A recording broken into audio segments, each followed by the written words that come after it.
didn't know what was happening.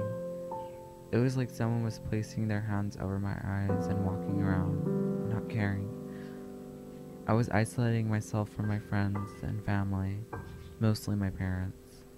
It was like being in a coma. I was ignoring even myself and my feelings. I felt like I had no refuge, no hope. It was like I could have gone hit or run over by a car and I wouldn't care, sort of like a blackout. It was just something that completely ruined my life, changed it for the worst. This happens to about 34 million people in the United States, including children. This is known as depression.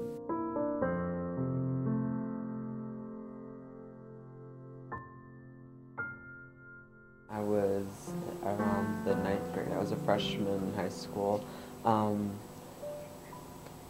My cousins had gotten in a car accident and all three of them died at the scene, and this was in San Bernardino. I found out and I was just totally just hit by it. I was really sad when I found out. My parents even noticed I started getting sad. Nothing was the same exactly. It was just totally different to me. I noticed that I needed help. Some of the actions I was doing and the decisions I was making weren't too healthy.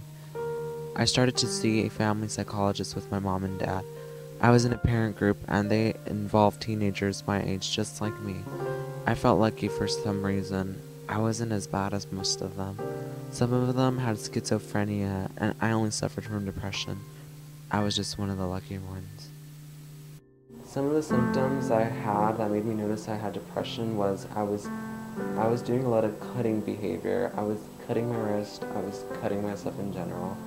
I was very sad. I was isolating myself from my friends and family. I was just doing a lot of weird things that I'd never done before. It was just basically isolation.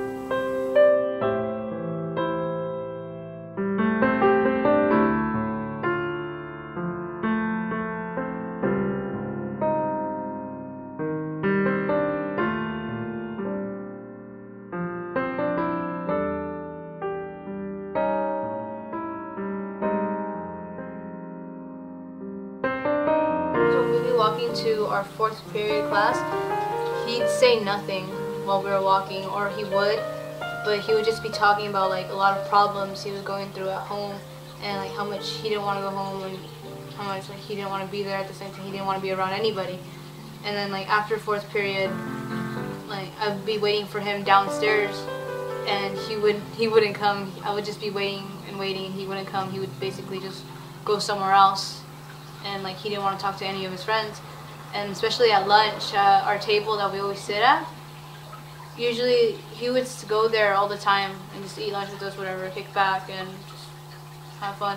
But then he just stopped showing up. Like he wouldn't go to the table. We didn't even see him. We didn't talk to him. Like, yeah, we would like, because we didn't see him, we couldn't be able to talk to him. And it was like, he wanted to ignore us. He just didn't want to be around anybody. We wouldn't know where he was. He just vanished. After a couple months that I was taking antidepressants, I felt the difference like right away. I was sleeping better, I was acting better, I was more happy. Well, I wouldn't want to say that I got happy with the pills, but it's also because of my psychologist. She was helping me, she was asking me questions, she was just basically getting everything out of me, like asking me what's wrong. So it was kind of just a help, but everything else was my parents helping, my psychologist, my family in general were helping, not only just the antidepressants. It was everyone. I have never felt so alive. I feel as if I were reborn and a new person. I enjoy myself more now. I enjoy the little things I never really noticed I have. I feel happy. I actually get a smile on my face, not like back then when it was all just tears and sorrow. I have a connection with my friends again. They notice that I'm a completely different person. They don't ask me what's wrong anymore. I'm reborn, and this time I'm positive that I will maintain my happiness alive and not in a coma, as it used to be.